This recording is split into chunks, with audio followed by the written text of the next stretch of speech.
You should be a monster. You know, because everyone says, well, you should be harmless, virtuous. You shouldn't do anyone any harm. You should sheath your competitive instinct. You shouldn't try to win. You know, you don't want to be too aggressive. You don't want to be too assertive. You want to take a back seat and all of that. It's like, no. Wrong. You should be a monster, an absolute monster, and then you should learn how to control it. Do you know the expression, it's better to be a warrior in a garden than a gardener in a war? Right, exactly. That's exactly it. Yeah. And that's exactly right. And so when I tell young men that, they think, well, lots of them are competitive. They're low in agreeableness, you know, because that's part of being competitive temperamentally. It's like, is there something wrong with being competitive? There's nothing wrong with it. There's something wrong with cheating. There's something wrong with being a tyrant. There's something wrong with winning unfairly. All of those things are bad. But you don't want people to win? What's the difference between trying to win and striving? You want to eradicate striving? One of the problems with being reasonably wealthy when you have children is that you deprive them of privation. Because a lot of what makes people mature is necessity. And if you have, for example, if you have more money than you know what to do with, roughly speaking, it's very difficult to say no to your children when they want something. Because why are you going to say no? You can just provide it. Well, what makes you think that that's what you should do? Well, you can have anything you want. Well, what happens? You devalue what you want, and your desires continue to grow. Well, that's not very helpful. So it's not obvious at all that providing people with an excess, let's say, of privilege is something that's good for them from a psychological perspective. They need to hit the proper limitations. And if you're fortunate, it becomes very difficult to deprive your children properly. So you'll fight with that. It's a big problem. And that's what happens when you get spoiled children, roughly speaking. Let's say I have something of value in a social organization. And I'm going to let it go because I'm relying on a corresponding reward or a greater reward in the future. It's a contractual relationship with other people. It's not a relationship with nature. It's that we've organized ourselves into a social structure, and we're willing to maintain the integrity of the social structure across time so that if I give up something now, I can be paid for it in the future.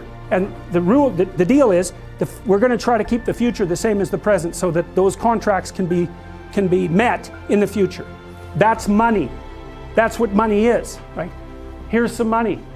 You made a sacrifice, that's why you get the money. What does the money signify? It's a promise from the community. Now, maybe as a parent you can be a model for emulation, which is, so you're a model for imitation. What you say matters, but it doesn't matter as much as what you do. Maybe it would if what you said and what you did were the same. That's the ideal situation, right? That's what you want to do if you're a parent. If you say one thing and act differently, your kids will torture you to death. And they're right to do it too, because you're confused, and confusing them makes them anxious and aggressive, and they will go after you. Consistency, consistency, consistency. And if you can't provide it, you'll drive them crazy. So you want to bring your words and your actions into alignment, right? And that's part of the development of wisdom. People who are always pushing happiness as the key measure for successful existence, it's so ill-informed that it's embarrassing that even happens. Positive emotion makes people impulsive. Maniacs, for example, which is really, that's mania, right? Bipolar disorder. If you're manic, you're one happy person. Way too happy. Everything is great. Nothing but wonderful things that are beyond your imagination are going to happen to you, and they're going to happen fast. And so you're down to the mall to buy everything you can possibly get your hands on because you have 100 uses for everything. And then a week later, you know, you crash into your depressive episode and you realize that you're $150,000 in debt and you've alienated everyone that you know. It's like, that's untrammeled positive emotion. So what's out there in the terrible darkness? Something that can destroy you, but also something that you absolutely need. So how do you prepare yourself for that? And that's the ultimate question of life. It's not how do you deal with death, although death is a subcomponent of the terrible unknown, I would say. It's how do you deal with that which is beyond your understanding, which is constantly manifesting itself in the world. And that manifests itself every time you categorize something and the thing escapes from the category. And that happens most in interpersonal relationships because people are so damn complicated. You get them figured out and boxed in. You even make a contract that neither of you will jump outside the box, but you jump outside the box continually. And that's why a relationship requires constant negotiation and reconceptualization, because you do not exhaust the person with your perceptual categories. And of course, you don't exhaust the world with your perceptual categories ever. You can think up something that you should do and you won't do it, because there's no deterministic causal pathway from the conception to the action. So that's kind of annoying. It seems to take something like willpower in order to transform the abstraction into an implementation. And we don't understand that very well. It's easy to understand the resistance to doing it, because the default position of your body should be something like never do anything except eat, because doing something requires the expenditure of energy and resources. And so unless you have a really good rationale for it, you should probably not do it. And so the body is sort of intransigent by nature. It's an oversimplification. You have to come up with a good reason to impel it into motion. And you should, because you have to pay for action. You have to pay for it with energy and resources. So there should be resistance against it, but it's still annoying. It's like, don't have one plan, right? If you're going to stake yourself on something, you should throw a couple of alternative scaffolds up beside you so that you have somewhere to go. You want to be a doctor? Okay, well, you could be a nurse. It's like, it's not a doctor, but it means cutting your throat. You're still doing 80% of what you wanted to do. So you want to think about this during your whole life, man. If you're going to take a high risk, you want to scaffold yourself in other areas so that if it fails, the bottom doesn't drop out and you die. And it's also very much worth thinking about with regards to setting up your life in general. It's like, if you concentrate solely on your career, you can get a long way in your career. And I would say that that's a strategy that a minority of men preferentially do. You want to constrain the anomalous event to the minimal necessary domain. It's really, really important. You want to do that when you're arguing with your partner, which you'll do all the time. We have an argument. Well, I should never have married you. It's like, no, that's not the first response. That's a bad response. Or here's a really good one. You've always done that sort of thing, and you always will.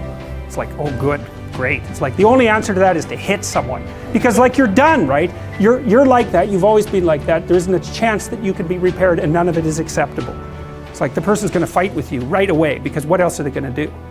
So what you want to do is you want to minimize. It isn't rationalization. You want to say, okay, this person did something that disrupted our joint map. Okay, what's the smallest possible thing they could do to put it back together? And you have to know, well, we need to make a plan so you don't do it again. Or we need to have a discussion so that you know that it wasn't a good thing to do. You'll have observed in your own life that when you're engaged in something that you believe in, that the time passes properly. You can see this even if maybe you're reading a paper and it's actually related in some intelligible manner to something that you want to learn. So even though it's difficult, you get engaged in it, you can remember it better, you can process it better, and you're not so likely to fall asleep, and you're not so likely to want to find distractions. All of that, you can get into it. And it would be very interesting if that was proportionate to the degree of responsibility that you're willing to shoulder. And I think you can make a strong case for that. You don't ever want to use your illness as an excuse for not doing anything. Not consciously. Sometimes you might not know, I'm not feeling well, what can I do? Well, you don't know, right? Because sometimes when you're not feeling well, you can do more than you think, and sometimes you can do less than you think. It's not like it's obvious, but sometimes it's obvious. This little temptation flits through your mind and you think, well, I don't really want to do what I'm doing today, and I'm not feeling very well, so I don't have to do it. You do that 100 times, then you don't know how sick you are anymore. And then you're in real trouble, because not only are you sick, but you've muddied the waters. And so you have both problems then, is you're actually ill and you've betrayed yourself by using that as an excuse not to pursue your responsibilities. And that, I think, if you do both of those things happen to you at the same time, you're in real trouble. And it's really hard not to have that happen. People's problems are far more complicated than their mere economic difficulties. It would be lovely, I was thinking about this the other day when I was writing, it would be lovely to believe that the 1%, who control the world's resources are somehow protected in some fundamental way against the catastrophes and tragedies of existence. But they're not. You meet people who are well off, you know. They have a buffer. It's better than to be poverty-stricken. It's certainly better than to be homeless. But the relationship between happiness and income comes to a halt at about middle-class level. And I don't care how much money you have, you're still going to get Alzheimer's disease. You're still going to get cancer. The people that you love are still going to die. You're still going to fight with your children. You're still going to divorce your spouse. I mean, you're not protected nearly as well by your money as everybody would like to hope. You know, and that's actually rather sad. When you're trying to do something hard, what your brain does is give you something else hard to do that's not quite as hard, so that you can feel justified in not doing the thing you're supposed to because you're doing something else useful. And if you give in to that temptation, which you often will, then it wins, and because it wins, it gets a little dopamine kick and it grows stronger. Anything you let win, the internal argument, grows. And anything you let be defeated shrinks because it's punished. It doesn't get to have its way. So that's another thing really to remember. Don't practice what you do not want to become. And because they're neurological circuits, you build those things in there, man, they're not going anywhere. You can build another little machine to inhibit them. That's the best you can do. Once they're in there, you can't get them out. So, and then the ones you build to inhibit can be taken out by stress, and the old habits will come back up. So you got to be careful what you say and what you do, because you build yourself that way. If you're ever in a really bad situation and you don't know what to do, you tell the truth minimally. You don't disclose too much. That's just another lie. You tell the truth minimally and carefully and hopefully, and you might get out of it. You might get out of it. But if you falsify it, look the hell out. So the truth is a real mechanism of protection in dangerous situations.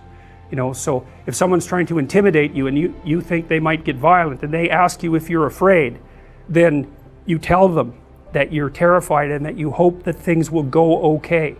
If things are going well for someone that you know and not going so well for you, that it is a consequence of the quality of your sacrifices. And I don't want to push that too far, because I know that people have bad luck, you know, because we are fragile creatures intrinsically, and terrible things can happen to us on a somewhat random basis. But it's still very much worth considering. That's the rule in chapter 6. Put your house in order before you criticize the world. That the reason that things aren't turning out for you as well as they might is because your sacrifices just don't have enough blood in them. They're just not what they should be. You're not putting your full heart into it, and as a consequence, you're not reaping the crop that you might otherwise sow. The idea that what you should do if you're feeling resentful about the nature of being, or suffering too much for your own life, let's say, is straighten the damn thing out. Like, seriously, try it for a year even. Try it for a week. Try not doing the things you know you shouldn't do. Try not saying the things you know to be false, and just watch what happens. You might as well give it a shot, right? Because you say, well, I'm all in for a year. You know, I'm going to do things right. And then I'll just stand back and I kind of watch how things unfold. And maybe I'll reconsider at the end of that year. It's like, try it. Try it.